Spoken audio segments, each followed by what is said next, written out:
Right. வட்டி. வட்டினா என்னங்க? எல்லாம் என்ன அப்படின்னா என்ன?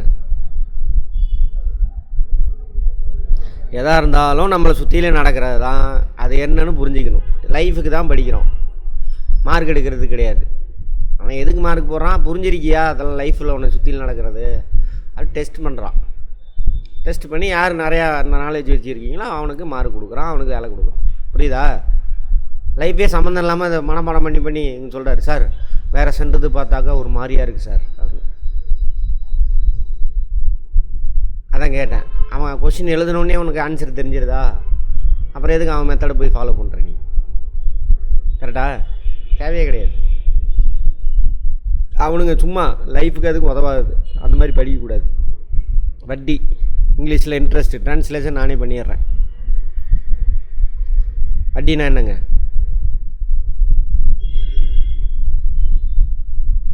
என்னது அப்படின்னா லைஃப்பில் யூஸ் பண்ணுறோமா இல்லையா?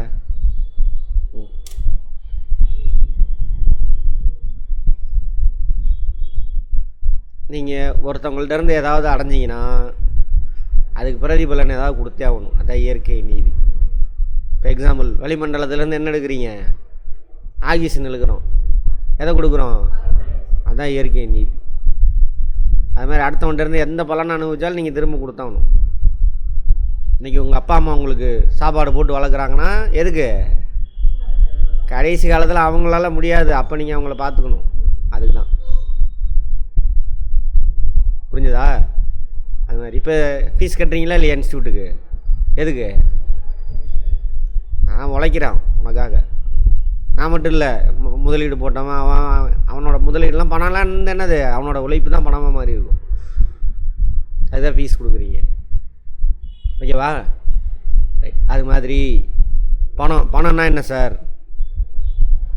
பணம்னா என்ன? முதல்ல நீங்கள் இல்லை யாரோ உங்களை சார்ந்தவங்களோட உழைப்பு, அவங்க உழைச்சி அவங்களுடைய உழைப்பை பணமாக மாற்றிடுவாங்க. பணம்னா சும்மா இல்லை, பேப்பர் கிடையாது.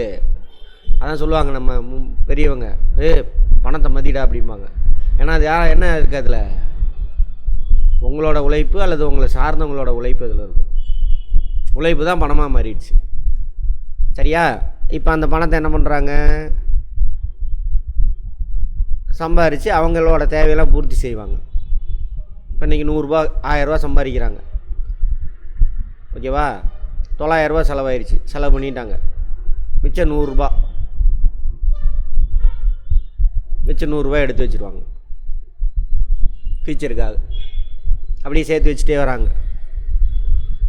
மாதம் 100 ரூபா சேர்த்து வச்சுட்டே வராங்க. ஒரு 1000 ரூபாயாக மாறிடுச்சு. அந்த 1000 ரூபாய் ஒருத்தன் வந்து கேட்குறான் உங்கள்கிட்ட, கொஞ்சம் அந்த 1000 ரூபாய் கொடுங்க, எனக்கு இந்த தேவை இருக்குது, யூஸ் பண்ணிவிட்டு அந்த 1000 ரூபாய் நான் உங்களுக்கு திரும்ப கொடுத்துட்றேன் அப்படின்னு சொல்லுவாங்க. அல்லது அந்த 1000 ரூபாய் நீ என்ன பண்ணுவ? பேங்கில் போய் வீட்டில் வச்சுருந்தா சும்மா தானே இருக்குது, பேங்கில் கொடுக்கலான்னு பேங்கில் போட்டு வைப்பேன். பேங்காரன் சும்மா வச்சுருக்க மாட்டான், அதை அவன் வட்டிக்கு விடுவான். அவன் யாருக்காவது பிஸ்னஸ் மேனுக்கு யாருக்காவது கடன் கொடுப்பான். கடன் கொடுத்துட்டு அவனை பயன்படுத்த விடுவான். புரியுதா? அவன் வாங்கி பயன்படுத்திட்டு அந்த பணத்தை ரிட்டர்ன் கொடுப்பான். ரிட்டர்ன் கொடுக்குறப்ப அந்த பணம் வந்து யாரோடைய உழைப்பு தானே, சும்மா ரிட்டர்ன் அதை பயன்படுத்தியிருக்கான். அவன் பயன்படுத்தி அவன் சம்பாரிச்சிருக்கான், ஏதோ ஒன்று பண்ணியிருக்கான்.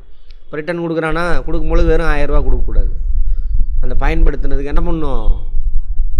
ஒரு தொகை கொடுக்கணும். அந்த தொகைக்கு பேர் தானே அது வட்டி. புரிஞ்சதா? அதுக்கு பேர் தான் வட்டி. நான் பணம்னா சும்மா இல்லை, பேப்பர் இல்லை, மெட்டல் கிடையாது, அது ஒருத்தனோட உழைப்பு. இப்போ பஸ் ஏறி வந்தீங்களா? பஸ்ஸு காசு கொடுத்தீங்களா? ஏன்? அவன் உழைப்பு பயன்படுத்துகிறீங்க. சார் காலேஜ் ஸ்டூடெண்ட்லாம் இல்லை சார், நான்லாம் கட்டலை சார். உங்கள் சார்பில் அரசாங்கம் கொடுத்துருவாங்க. நீ கொடுக்க வேண்டிய பணத்தை அரசாங்கம் கொடுக்கணும். புரிஞ்சதா? சரி.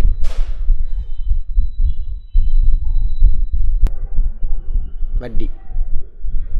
அப்போது 1000 ரூபாய் பயன்படுத்துகிறீங்க இல்லையா, அதுக்கு வட்டி கொடுப்பான். அதுக்கு பிரதிபலனா ஒரு தொகை கொடுப்பான். அது சதவீதத்தில் கொடுப்பான். எதில் சதவீதம் அப்படின்னா அந்த அசல், இதுக்கு பேர் தான் அசல். நீ எவ்வளோ தொகை வாங்கினியோ அதில் குறிப்பிட்ட சதவீதம், 5%, 10% வட்டியாக கொடுப்பான். அப்போ சதவீதத்துக்கு இதுக்கு என்ன சார் வித்தியாசம் அப்படின்னா, 5% வட்டி அப்படின்னாக்கா ஒரு வருஷத்துக்குன்னு அர்த்தம். 5%, 10%, 20% வட்டி அப்படின்னு சொல்லிட்டானாக்கா அதுக்குள்ளே எது உள்ளே வந்துடும்? ஒரு வருஷத்தை மனசில் வச்சுக்கணும். புரிஞ்சுதா? ஒரு வருஷம் 5%க்கு 2%, 5% வட்டி, 2 வருஷத்துக்கு வட்டி எவ்வளோன்னு கேட்குறான். அப்போ எத்தனை சதவீதம் கண்டுபிடிக்கணும்? 10%. அவ்வளோதான். 5 வருஷத்துக்கு கண்டுபிடிக்க சொல்கிறான். 5 வருஷத்துக்கு 25%. திரும்ப 100% உனக்கு கிடச்சிருச்சு. 1000 ரூபா போட்டால் 1000 ரூபா ரிட்டர்ன் வருது. வட்டி மட்டும் 1000 ரூபா கிடைக்கிது. அப்போ என்னாச்சு? தொகை டபுள் ஆகுது. 5% வட்டி டபுள் ஆகிறதுக்கு எத்தனை வருஷம் ஆகும்?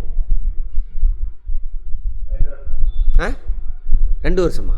2 வருஷத்துக்கு 10% தான்ப்பா கிடைக்கும். நான் அந்த டபுள் கேட்கல, அசல் டபுள் ஆகிறது. 10 வருஷத்துக்குன்னா 50% தான் கிடைக்கும். 20 வருஷம் அவ்வளோதான். அப்படி தாங்க முடிஞ்சு போச்சு. வட்டி முடிஞ்சிச்சு. தனி வட்டிம்பாங்க இதுக்கு பேர். வட்டினா என்ன? ஒருத்தன் கடன் வாங்குறான் அல்லது டெபாசிட் பண்ணுறான், ஓகேவா? அந்த தொகைக்கு ரிட்டனாக அவனுக்கு என்ன கிடைக்கும்? ஒரு குறிப்பிட்ட சதவீதம் அந்த அசல் தொகைக்கு மேலே எக்ஸ்ட்ரா கிடைக்கும். அதுக்கு பேர் தானே இது வட்டி. எவ்வளோ காலத்துக்கு வட்டின்னாக்கா? ஒரு ஆண்டுக்கு. 5% வட்டி அப்படின்னா ஒரு ஆண்டுக்கு. 10% வட்டி அப்படின்னா ஒரு ஆண்டுக்கு. சதவீதம்னா ஆண்டு கிடையாது. வட்டினாக்கா அங்கே ஆண்டு காலத்தை குறிக்கணும். அதான் ஃபார்முலா சொல்லுவானுங்க. PNR/100 அப்படின்னு போடுவானுங்க. வட்டி, தனி வட்டி, இங்கிலீஷில் சிம்பிள் இன்ட்ரெஸ்ட்.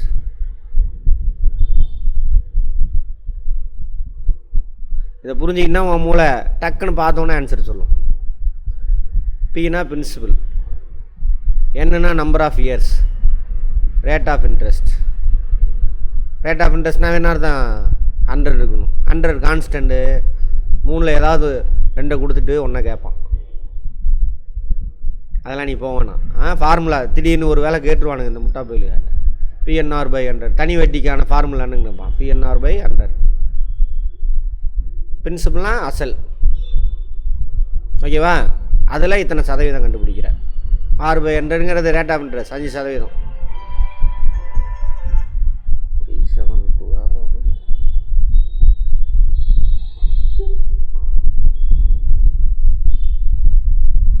ஹலோ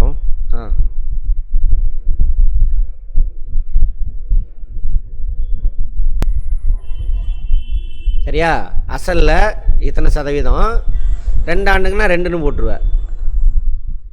சரியா? 2 ஆண்டுக்குன்னா 2ன்னு போட்டுருவேன். அப்படின்னா என்ன அர்த்தம்? 1 வருஷத்துக்கு 5%, 2 வருஷத்துக்கு 10% கன்வெர்ட் ஆகி வந்துடும். அவ்வளோதான். புரிஞ்சதா? முடிஞ்சு போச்சு. இவ்வளோதாங்க. கால்குலேட் பண்ணுறீங்களா? சரி. ரூபாய் 5000க்கு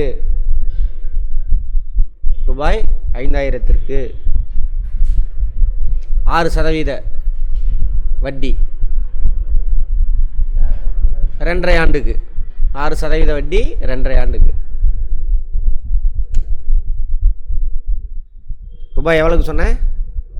5000.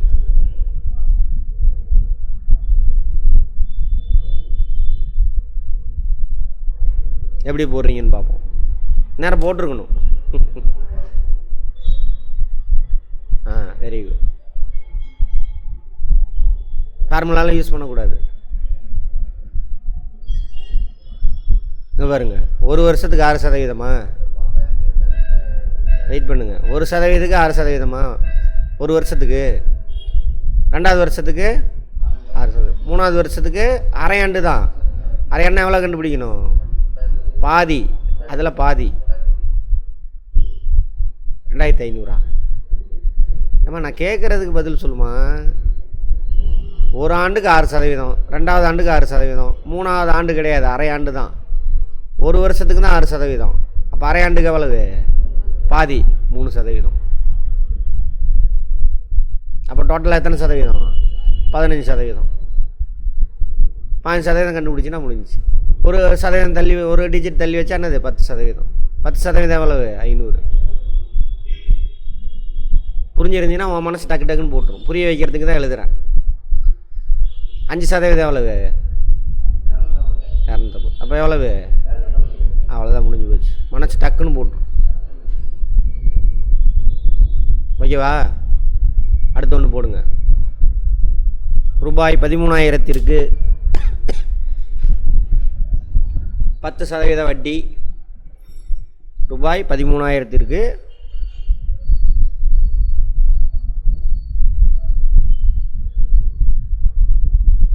10% வட்டி 3 ஆண்டுக்கு.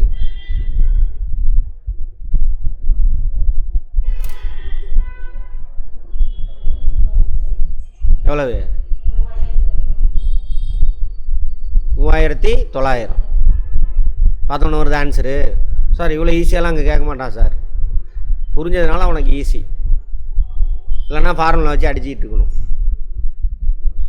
புரிஞ்சதா? ரைட். ஒரு தொகை, ஒரு தொகை. அடுத்தது ஒரு தொகை, ஏதோ ஒரு அமௌண்ட்டு வச்சுக்கோங்க. 10% வட்டி வீதத்தில், 10% வட்டி வீதத்தில், வட்டின்னு போட்டால் தனி வட்டி தான். 10% வட்டி வீதத்தில் இரட்டிப்பாக எத்தனை ஆண்டுகள் ஆகும்? 10% வட்டினா எவ்வளவுக்கு? 1 வருஷத்துக்கு. மனசில் வச்சுட்டு கால்குலேட் பண்ணுங்க. 10 ஆண்டு, சரியா? டபுள் ஆகணும். 10% இல்லை அப்படின்னா டபுள்னா அசல் தானே 100%. ஓகேவா? அப்போ இன்னொரு 100% கிடச்சாக்கா அசல் அளவுக்கு இன்னொரு அமௌண்ட்டு கிடச்சிடும். வருஷத்துக்கு 10% கிடைக்கும். ஓகேவா? அப்போ 10 100ஆக மாறுறதுக்கு எத்தனை வருஷம் ஆகும்? 10 வருஷம். அவ்வளோதான் கான்செப்ட். ஓகேவா? ரைட். அதே போடுங்க.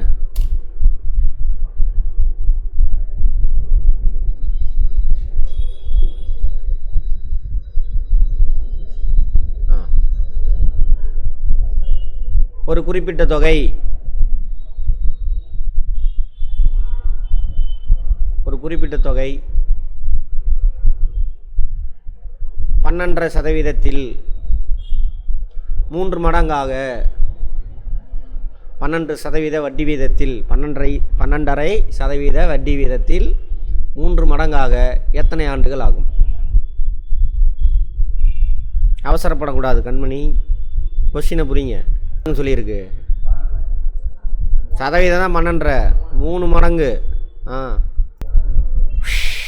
இப்போ அசல், சரியா? அசல் வந்து எவ்வளவு? 100%. இது 3 மடங்காக மாறணும். மா இங்கே கவனிமா, தப்பு பண்ணிட்டல, கவனிமா. என்னையாம டென்ஷன் பண்ணுற? திரும்ப சொல்லணுமா நான்? அப்புறம் இது அசல் உனக்கிட்ட கையில் இருக்குது. ஓகேவா? இந்த 100 ரூபாங்கிறது 3 மடங்காக மாறினா எவ்வளோ வரணும்? 300 ரூபாயாக மாறணும். ஓகேவா? இந்த 300 ரூபாயில் அசல் 100 ரூபா இருக்கா? என்ன பண்ணாத, அதை விட்டுறணும். 200 ரூபா தான் இன்க்ரீஸ் ஆகணும். 200% தான் இன்க்ரீஸ் ஆகணும். ஓகேவா? இப்போ 12.5 டிவைட் பண்ணுங்க.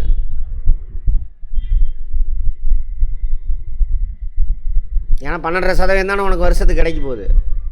12.5 டிவைட் பண்ணுங்க. எத்தனை? 16 வருஷம். புரிஞ்சுதா? அப்படியே வச்சுக்குவோம். 2 100 இதில் ஆட் ஆகணும். ஒரு 100 இன்னொரு 100%. ஒரு 100%. ஏன்னா இது சதவீதம், தொகை அசல் தான் என்னாவது 3ஆக மாறணும். ஒரு 100ல் எத்தனை 12 இருக்குது? 8 12 இருக்குது. இப்போ 2 100ல் 16. அவ்வளோதான். நீங்கள் என்ன தப்பு பண்ணீங்க? அசலையும் சேர்த்து போட்டீங்க. போன தடவை பிரித்து தானே போட்டீங்க, சரியா? நீங்கள் டக்குன்னு 1 ஆண்டுக்கு போட்டு சொல்லிட்டீங்க 8 அப்படின்னு. அவசரப்படக்கூடாது, கேள்வியை புரிஞ்சுக்கணும். புரியலாம் கேட்கணும், கேட்டுட்டு அடுத்து போடலாமா? 5% வட்டி வீதத்தில் ஒரு தொகை 4 மடங்காக, 5% வட்டி வீதத்தில் ஒரு தொகை 4 மடங்காக எத்தனை வருஷம் ஆகும்? 5% வட்டி வீதத்தில் ஒரு தொகை 4 மடங்காக மாற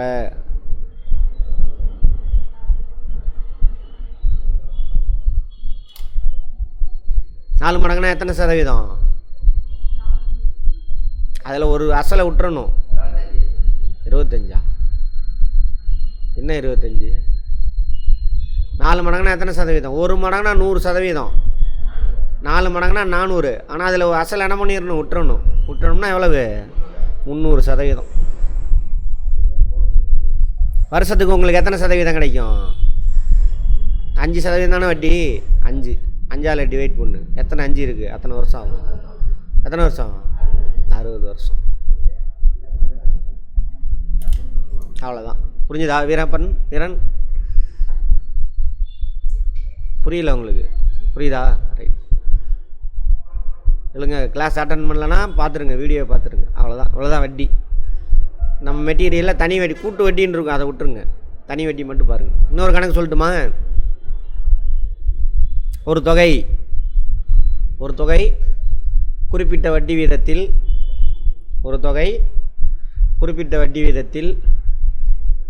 2 மடங்காகிறது எனில் வட்டி வீதம் என்ன? ஒரு தொகை குறிப்பிட்ட வட்டி வீதத்தில் எத்தனை ஆண்டுன்னு சொன்னா, ஒரு தொகை குறிப்பிட்ட வட்டி வீதத்தில் 5 ஆண்டுகளில் இரட்டிப்பாகிறதெனில் வட்டி வீதம் என்ன? எந்த டாப்பிக்காக இருந்தாலும் ஃபஸ்ட்டு நடத்துகிற 2 நிமிஷம் அங்கே தான் பதிலே கிடைக்கும். சரியா? அதை புரிஞ்சின்னா வேலை முடிஞ்சு போச்சு. அதுமாதிரி மேக்ஸில் ஸ்ட்ராங்காக இருக்குன்னா என்ன பண்ணணும்? நம்மளோட பேசிக் மேக்ஸ்லாம் முடிச்சுட்டு வந்துருக்கணும். எத்தனை வீடியோ போட்டிருக்கேன் பேசிக் மேக்ஸில்? 10 தானே. அது முடிஞ்சிருந்தால் போதும். பின்னத்தில் எல்லாத்துலேயும் ஸ்ட்ராங் ஆகிடுவேன். இதெல்லாம் பார்த்தோன்னே புரியும். அது புரியல அப்படின்னா இது புரியாது. அந்த கிளாஸ் அட்டன் பண்ணாதவங்களும் அட்டன் பண்ணிடுங்க. சரியா? ரைட். எனக்கு சுத்தமாக மேக்ஸ் வராது சார் அப்படிலாம் யாருமே கிடையாது. போய் நம்ம கிளாஸ் போய் அட்டன் பண்ணுங்கள். அந்த பேசிக் மேக்ஸ்லாம் சும்மா ஜுஜிபி. சரியா?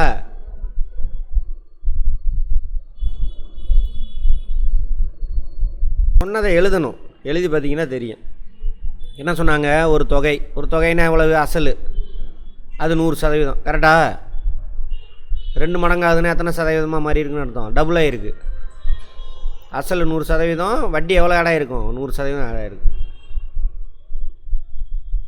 இந்த 100% எத்தனை ஆண்டில் கிடச்சிருக்கு? 5 ஆண்டில் கிடச்சிருக்கு. அப்போ ஒரு ஆண்டுக்கு வட்டி எவ்வளவு? அவ்வளோதான். ஒரு ஆண்டுக்கு எவ்வளோ கிடைச்சாக்கா ஒரு ஆண்டுக்கு எவ்வளோ ரூபா கிடைச்சாக்கா 100 ரூபா கிடைக்கும்? 5ஆல் டிவைட் பண்ணுங்க. எவ்வளவு? அந்த பொண்ணு எழுதவே இல்லை, சொன்னாங்களா டக்குன்னு? அதுதான் கான்செப்ட் அண்டர்ஸ்டாண்டிங். வீட்டில் வட்டி கணக்கெல்லாம் போடுவீங்களா?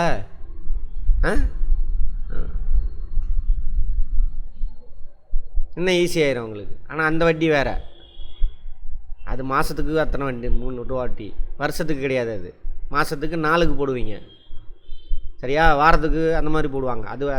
அது ரூபான்னு சொல்லணும், வட்டின்னு சொல்லக்கூடாது. அதை வீட்டில் போடுறாங்களே 3 ரூபா, மாதம் 3 ரூபா வட்டி கட்டுறாங்கல்ல, அது 3% சொல்லக்கூடாது. 3% தான், ஆனால் மாதத்துக்கு. ஆனால் பேங்க் வட்டி எவ்வளவு? வருஷத்துக்கு, ஒரு வருஷத்துக்கு. புரிஞ்சுதா? ரைட். சரி, அவ்வளோதாங்க, முடிஞ்சு. அதை சால்வ் பண்ணிவிட்டு வாங்க.